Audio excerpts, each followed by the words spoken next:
Itu paling bermanfaat. Jadi orang yang berbuat dosa itu membaca Quran, apalagi membaca apapun, itu manfaatnya di bawah dibanding bahwa dia orang yang berbuat dosa itu amalan yang paling bagus untuk dirinya dilakukan adalah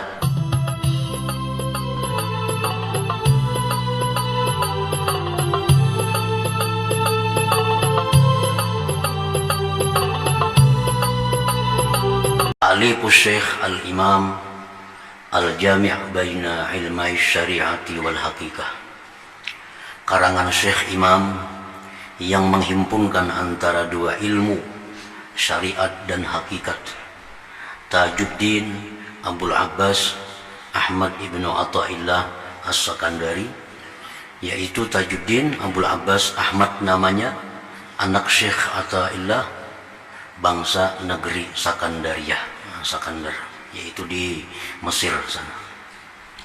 Rahimahullahu ta'ala wa askanahu buhbuhata jannati. Rahimahullahu ta'ala wa askanahu buhbuhata jannati, kiranya memberi rahmat akan beliau itu oleh Allah Ta'ala, dan mendiamkan dan menempatkan Allah Ta'ala akan dia pertengahan surganya. Wa afadha alaina wa alal muslimin min barakatih, dan kiranya melimpahkan Allah Ta'ala atas kita dan atas sekalian muslimin daripada berkahnya beliau itu. Wa sallallahu wa sallama ala sayyidina Muhammadin wa sahabatihi, amin. Dan kiranya memberi rahmat Allah dan salam sejahtera atas penghulu kita Nabi Muhammad dan sekalian sahabatnya. Perkatakan olehmu ya Allah, perkenankan olehmu ya Allah, amin. Pasal Fit-Taubati. Pasal Fit-Taubah ini satu pasal pada menyatakan tobat. Imam Ibnu Athaillah memulai kitab ini dengan membicarakan masalah tobat,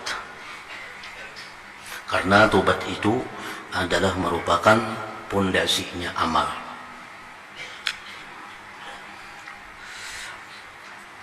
Tobat bisa diartikan sebagai pembersih.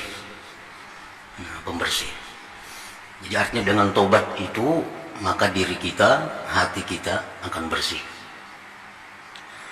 Dengan hati yang bersih oleh karena tobat tadi, diri yang bersih karena sudah tobat, maka itu Allah akan meletakkan di dalam hati kita ilmu-ilmunya, akan meletakkan di dalam hati kita ma'rifat kepadanya. Tanpa hati yang bersih, tanpa dimulai dengan tobat, berarti diri kita ini kotor, hati kita ini kotor, maka Allah pasti tidak akan meletakkan sesuatu yang mulia itu di atas barang-barang atau benda yang kotor itu. Jadi tobat.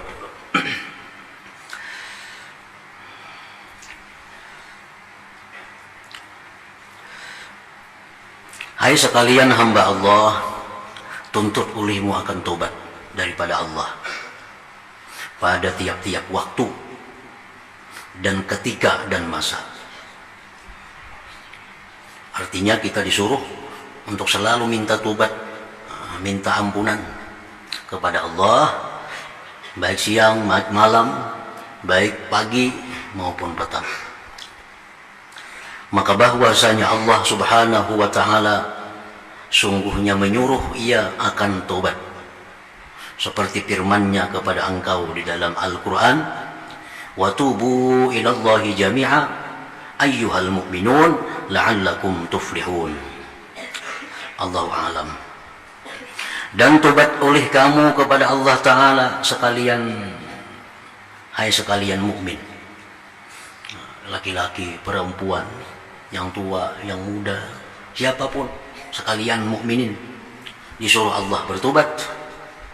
Mudah-mudahan kamu dapat untung dengan tobat itu. Mudah-mudahan kamu dapat untung kamu pada hari kemudian di akhirat. Artinya kalimat mudah-mudahan itu berarti pasti apabila datangnya dari Allah. La'allakum tuflihun, Mudah-mudahan jar Tuhan dengan sebab tobat kamu jadi orang beruntung. Artinya bila kamu bertobat pasti jadi orang yang beruntung di hari kemudian. Dan lagi firman Allah Ta'ala, dan innallaha yuhibbut tawwabin wa yuhibbul mutatahhirin, bahwasanya Allah Ta'ala kasih cinta ia akan hamba yang banyak tobat, dan kasih ia akan hambanya yang bersuci mereka itu daripada segala dosa dan kesalahannya. Sesuai dengan apa yang disabdakan Nabi, at-taibu habibullah, orang yang tobat itu adalah habibullah, kekasihnya Allah. Karena Allah dalam Al-Quran menyatakan innallaha yuhibbut tawwabin, Allah cinta akan orang-orang yang bertobat itu.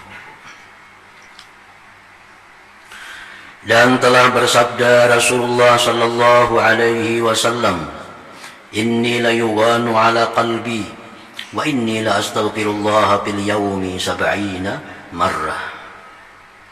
Artinya bahwasanya aku ditutup, bahwasanya aku hanya ditutup atas hatiku, yakni dengan nur. Artinya hati Nabi itu ditutup, maksudnya dikelilingi, diliputi dengan cahaya. Hati Nabi dikelilingi dengan cahaya, sehingga tidak ada sedikit pun maksiat yang terjadi di dalam diri Nabi itu, karena hati beliau diliputi oleh cahaya. Dan bahwasanya aku, jar Nabi, sungguhnya astagfirullah, sungguhnya aku minta ampun kepada Allah di dalam sehari 70 kali. Padahal Nabi sudah orang yang bersih. Jadi sudah orang bersih, tetap beliau minta ampun kepada Allah dalam sehari ini 70 kali.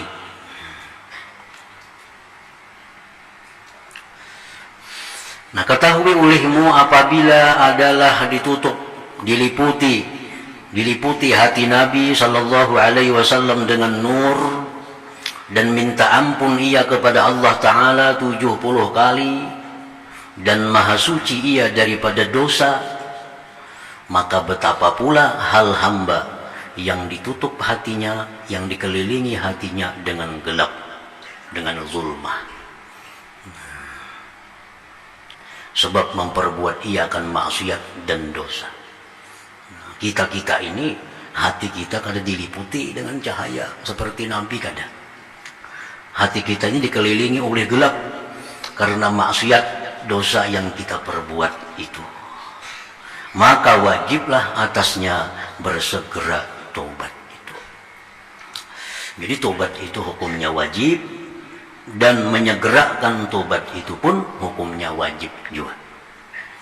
Jadi kalau kita berbuat satu dosa lalu kita menunda tobat, itu jatuh dalam 2 kali dosa. Karena tobat itu wajib, segera itu wajib. Segera itu wajib.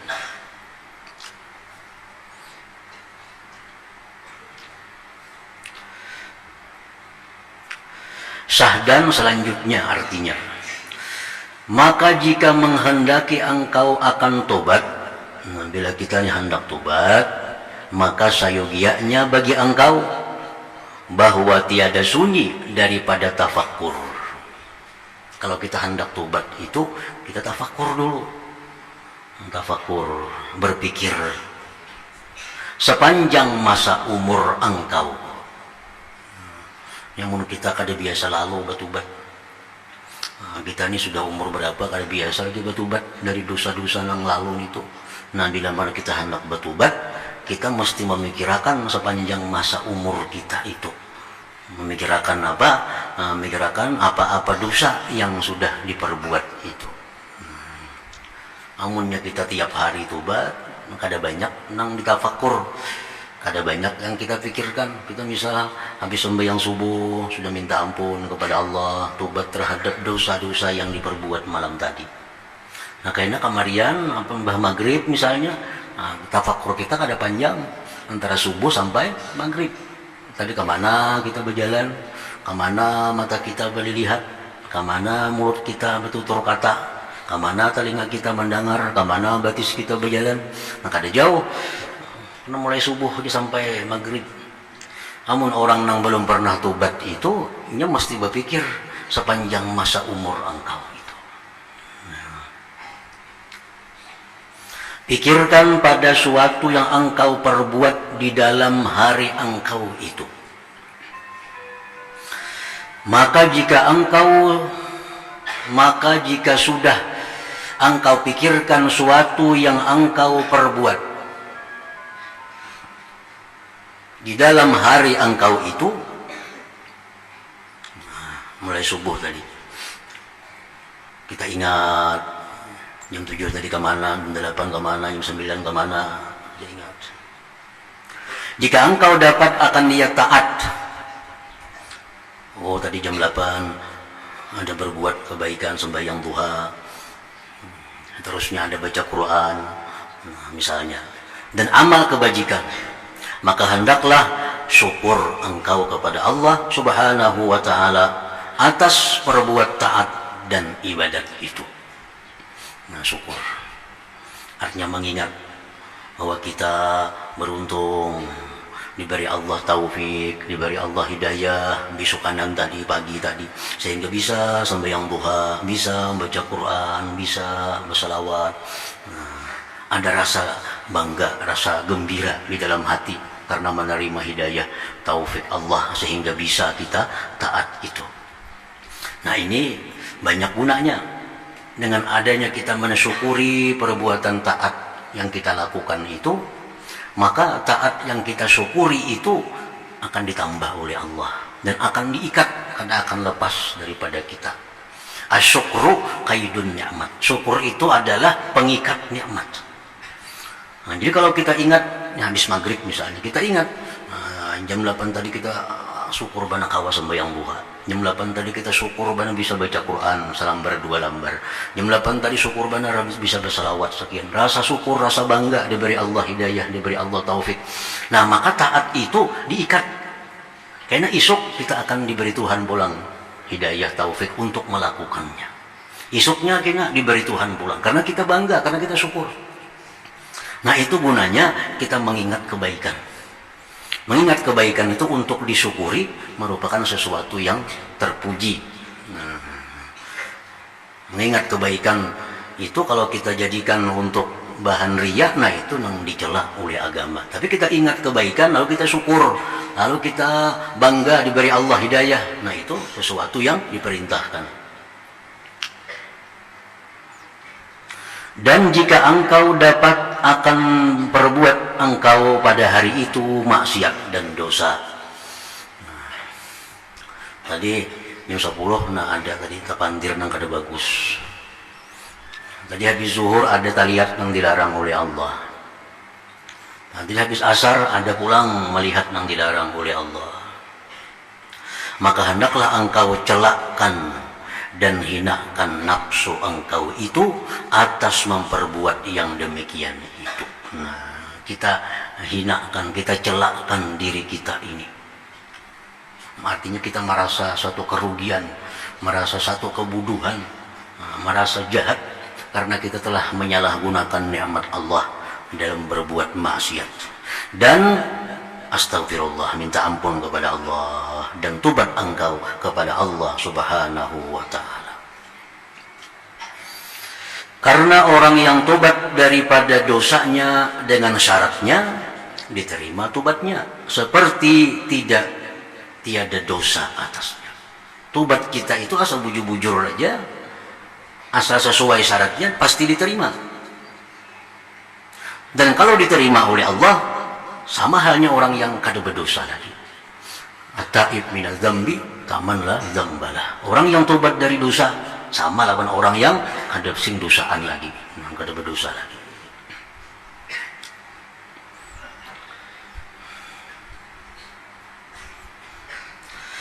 Maka bahwasanya orang yang berbuat maksiat dan dosa tiada adalah tempat duduknya menghadap Allah Subhanahu wa ta'ala manfaat bagi engkau daripada tempat duduk mencelakkan dan menghinakan padanya nafsu engkau. Orang yang berbuat maksiat itu artinya yang paling bermanfaat bagi dirinya, yang paling baik bagi dirinya adalah menghadap Allah, menghinakan dirinya. Nah, itu paling bagus. Orang yang berbuat dosa itu paling bermanfaat bagi dia duduk menghadap Allah, merasakan kebuduhan dirinya, kehinaan dirinya, kerugian dirinya karena melakukan maksiat tadi. Itu paling bermanfaat.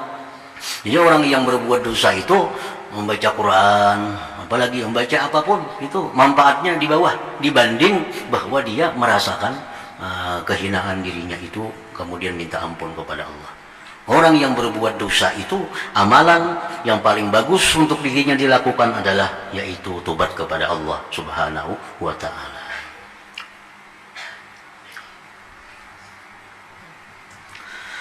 Dan tetapi tiada mencelakkan engkau dan menghinakan engkau akan dia.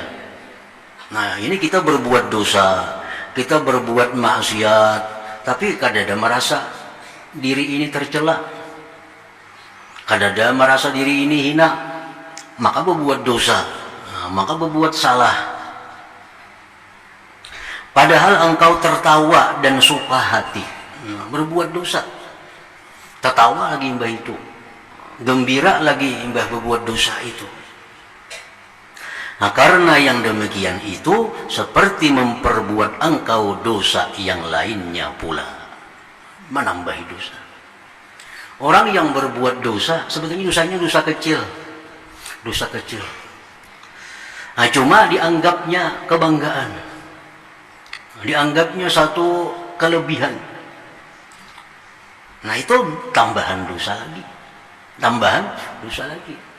Jadi dosa yang kecil itu menjadi dosa besar dengan beberapa hal. Satu, dengan dibanggakan, dibanggakan, dikisahkan, berbuat dosa, berkisah dengan orang, tertawa-tawa, bergembira. Dan dosanya sebenarnya halus, tapi karena dibanggakannya, lalu di sisi Allah dosa itu jadi besar. Nah, jadi dosa kecil menjadi dosa besar bila satu, dibanggakan, dikisahkan. Yang kedua, dosa kecil menjadi besar bila dikecilkan. Bah, ada papan itu inting aja dosa kecil itu. Nah, dikecilkan. Dosa yang sebenarnya kecil itu bila dikecilkan, nah diremehkan jadi dosa besar. Jadi dosa besar. Dianggap remeh.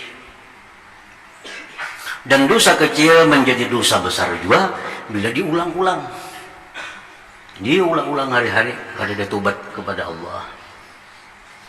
Nah, dosa kecil itu jadi dosa besar juga bila dilakukan oleh orang yang menjadi ikutan. Menjadi ikutan. Ini sebenarnya dosa kecil aja, cuma diperbuatnya di tengah orang banyak, sedangkan ini jadi panutan, lalu orang mengikutinya. Nah, ini jadi dosa besar juga jadinya. Dan tetapi tiada mencelakkan engkau dan menghinakan engkau akan dia, padahal engkau tertawa dan suka hati berbuat dosa itu. Karena yang demikian itu seperti memperbuat engkau dosa yang lainnya pula.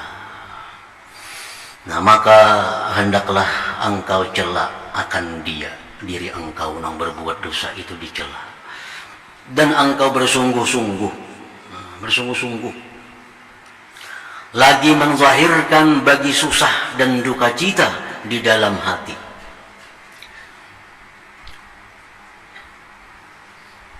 Orang yang menyesal itu pasti orang hatinya sedih.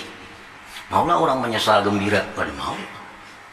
Bila orang menyesal itu pasti hatinya duka cita.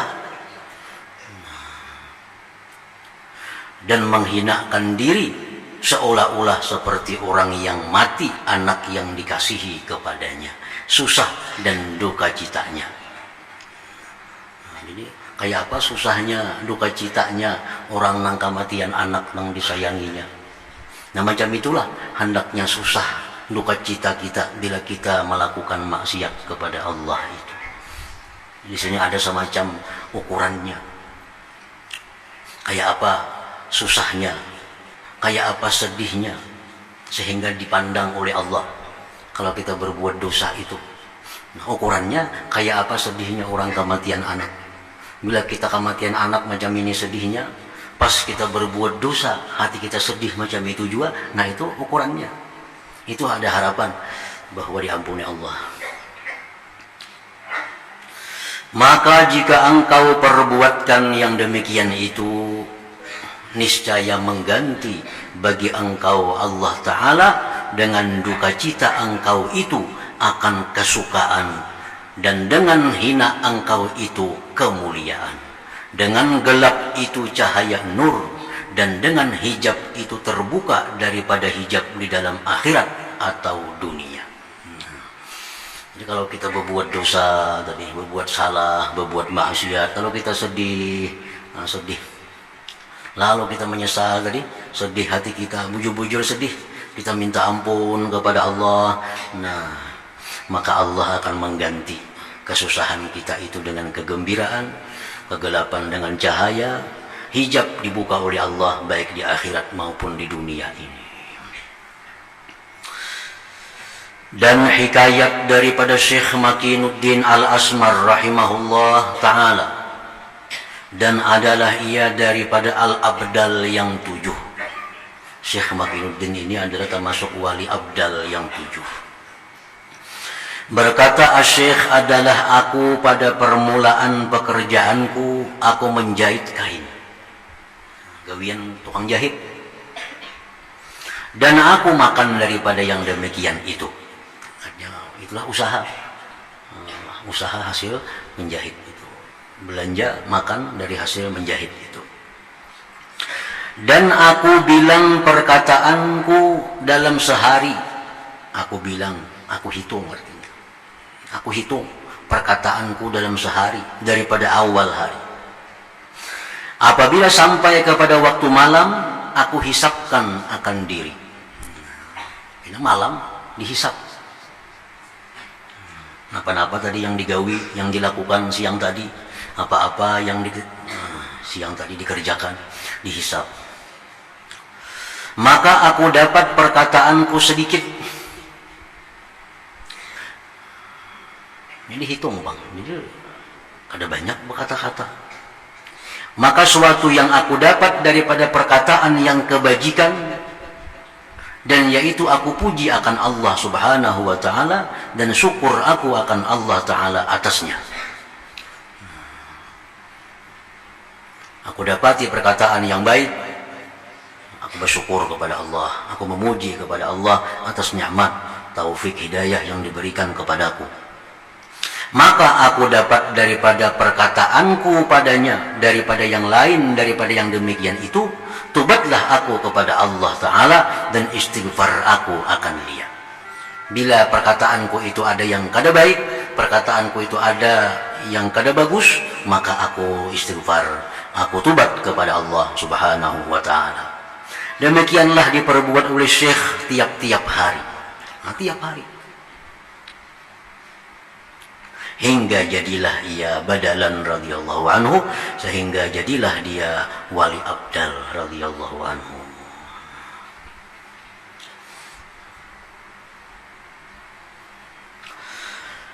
Dan selanjutnya ketahui olehmu bahwasanya apabila adalah bagi engkau seorang wakil yang menghisapkan dan mengirakan akan dirinya dan menyungguhi ia akan dirinya, maka adalah engkau tiada menghisapkan akan dia karena sudah menghisap ia akan dirinya.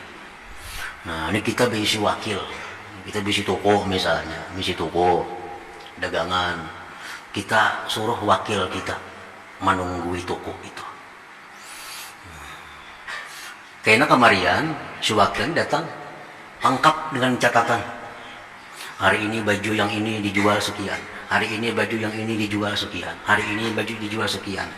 Makan ke warung tadi tengah hari sekian. Ada orang tadi bayar nagih hutang dibayar sekian. Lengkap semua si wakil belakang kamarian datang bawa catatan.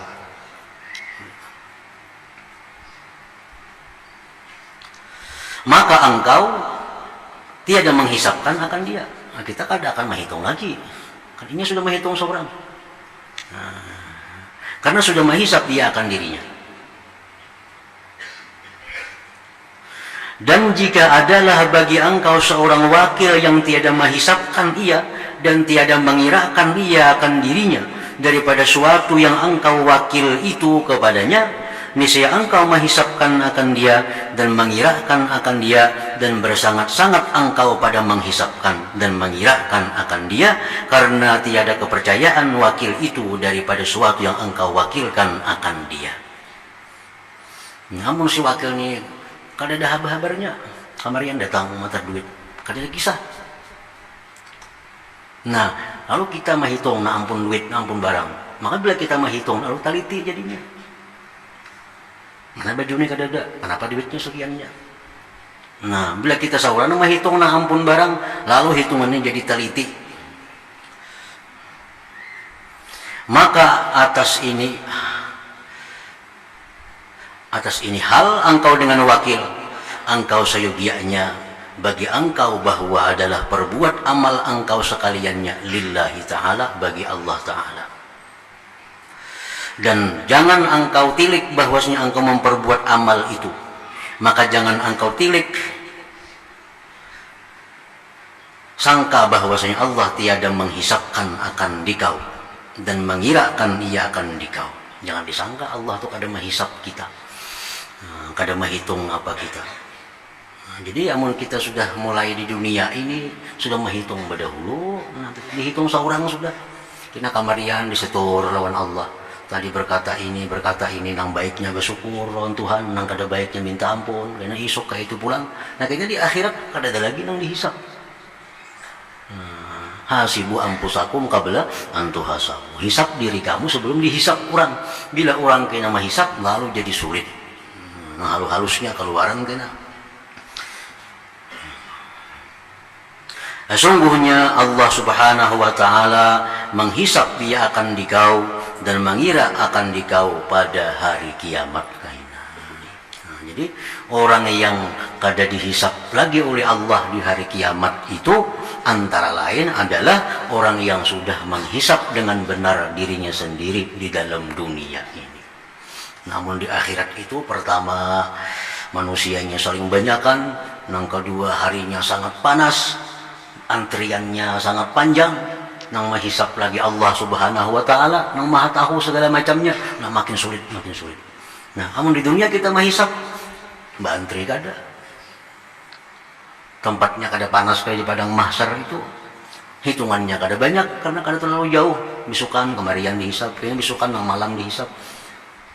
Nah, jadi itu keuntungan yang didapat bagi orang yang muhasabah, bagi orang yang menghitung dirinya di alam dunia ini.